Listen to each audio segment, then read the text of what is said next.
Yesterday, we discussed the cell membrane, the nucleus, the cytoplasm.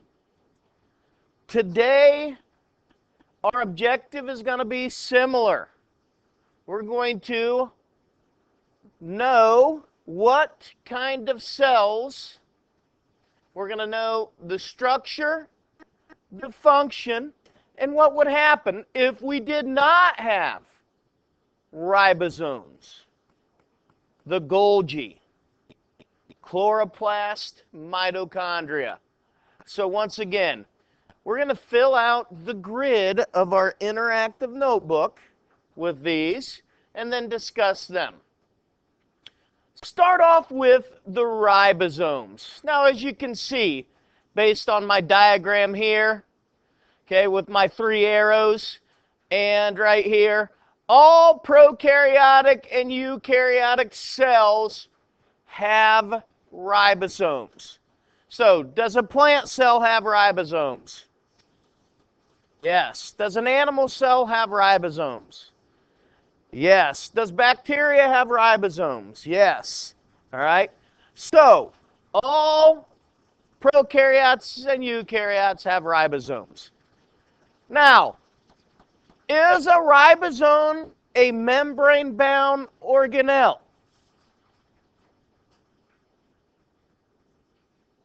Is a ribosome a membrane-bound organelle? No. Very first line right here. Not bound by a membrane. So ribosomes are not a membrane-bound organelle. Okay? The little black dots. Okay?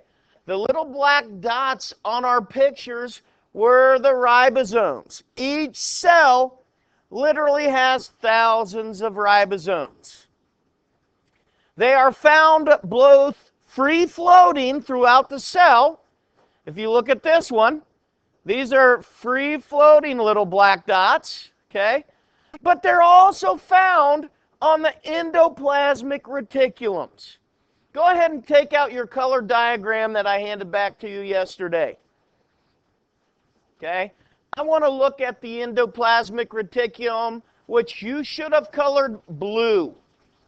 Okay? You should have dark blue being the endoplasmic reticulum. Now, let's look at this this animal cell here. Here is an endoplasmic reticulum right here. Okay? Right here is an endoplasmic reticulum, but notice that it's white. Look at this endoplasmic reticulum. It has black dots on it. Your ER should have one has black dots and one of them is got no black dots like this one. The one that has black dots is what we call a rough ER, a rough endoplasmic reticulum. We'll talk more about the ER tomorrow. But what makes it rough is the fact that it has ribosomes on it. Okay? A rough endoplasmic reticulum has ribosomes. You see this guy right here? This one without the black dots, that's what we call a smooth endoplasmic reticulum. Now, what does the ribosome do? Its job, its function is to make proteins. Okay? The function of the ribosome is to make proteins. We're going to talk later on about something that's called the central dogma. And what the central dogma is that DNA, okay, we use DNA to make RNA. The RNA then leaves the nucleus, goes out into the cell, finds these ribosomes, and the RNA codes for the protein. So you will do the whole process of taking DNA, okay, translating it into RNA, and then transcribing it into a protein. So we'll do that whole process later, but the protein is made at the ribosome. So the ribosome is very, very important. Okay? What's going to happen if we don't have a ribosome? Okay? Well, obviously, if we don't have ribosomes, we don't have proteins. Okay? The cells would not have building blocks to help create organelles. So, no ribosomes, no proteins.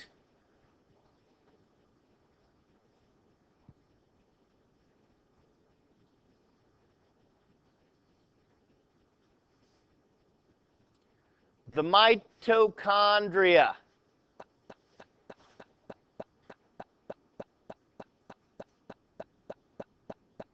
The mitochondria.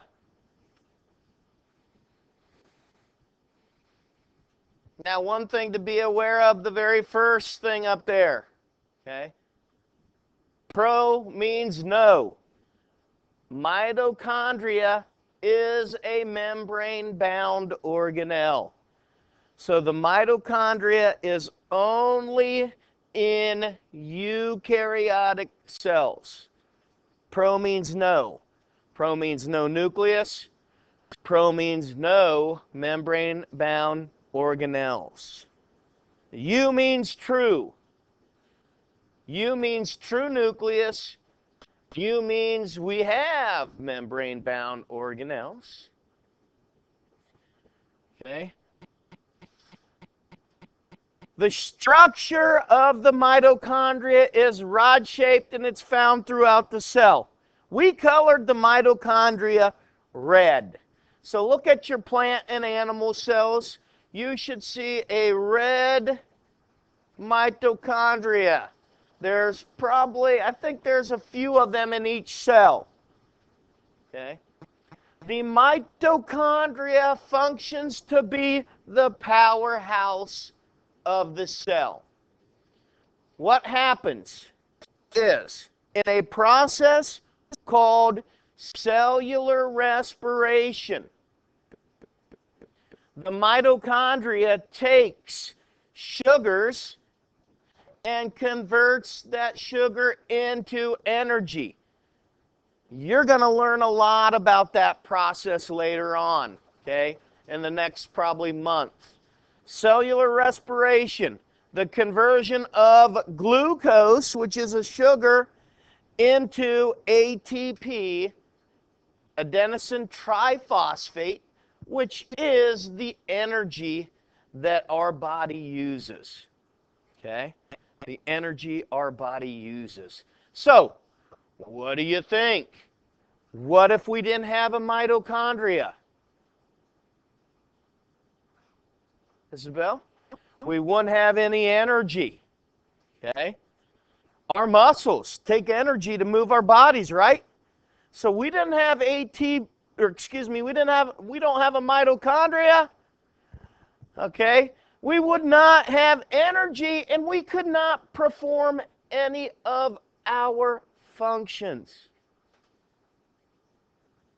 Okay? The cell would not be able to create energy to perform the functions. Therefore, we wouldn't have the energy. We wouldn't be performing the functions. Okay?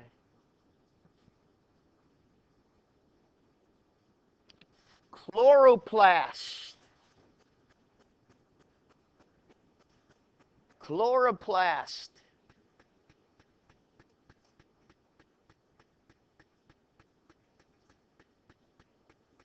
Chloroplast is also a membrane-bound organelle.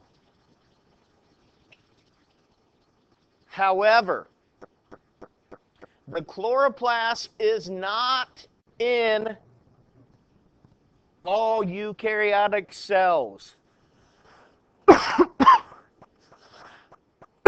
Excuse me. The chloroplast is only found in plant cells. Do I have plant cells in my body? No. I have animal cells in my body. Plant cells are not in my body. So, you and I do not have chloroplasts. Chloroplasts are found only in plants. Now, chloroplasts have something in them that we call chlorophyll. That chlorophyll gives the chloroplast the green color. So when we look outside and we see the leaves on the tree, that green color of the leaf comes from chlorophyll. The chlorophyll is where the photosynthesis, the receptors, the sunlight is taken in. So in order to undergo photosynthesis, we need sunlight. Okay? The chloroplast will then take that sunlight and make it into glucose, which is a sugar.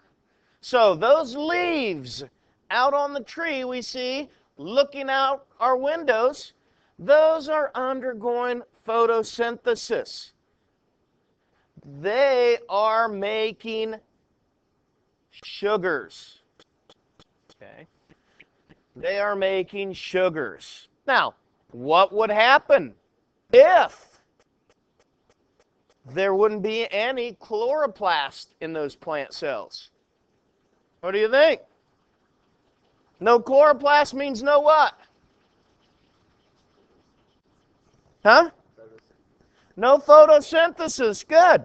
No photosynthesis means no production of sugars. So, plants would not be able to make food. Ladies and gentlemen, plants are autotrophs. They make their own food. You and I, our bodies cannot make our own food.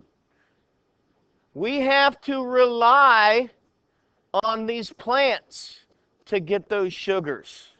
Okay? We can grow our own food. We can grow our own food. But if we grow our own food, what are they? Plants, right? Okay. So, we can trace everything back to the autotrophs because we can't make our foods. If we don't have the autotrophs, if we don't have this photosynthesis, if we don't have this chloroplast, then we don't have food.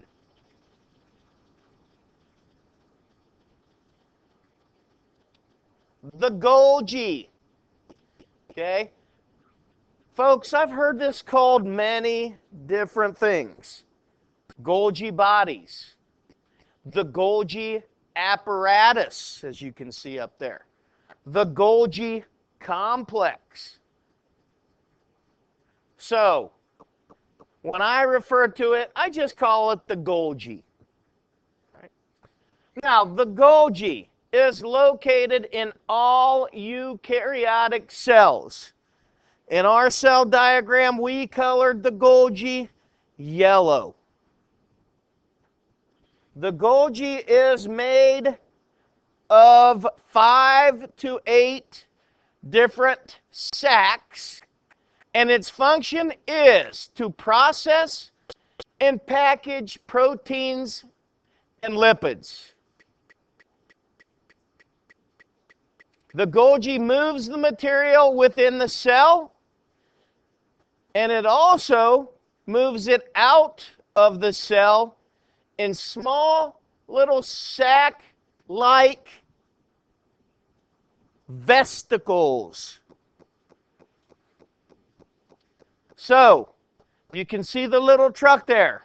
Pack it up, move it out. That is the Golgi. It packs up the protein, packs up the lipids, processes those, and moves it out. So the Golgi would be the UPS of the cell.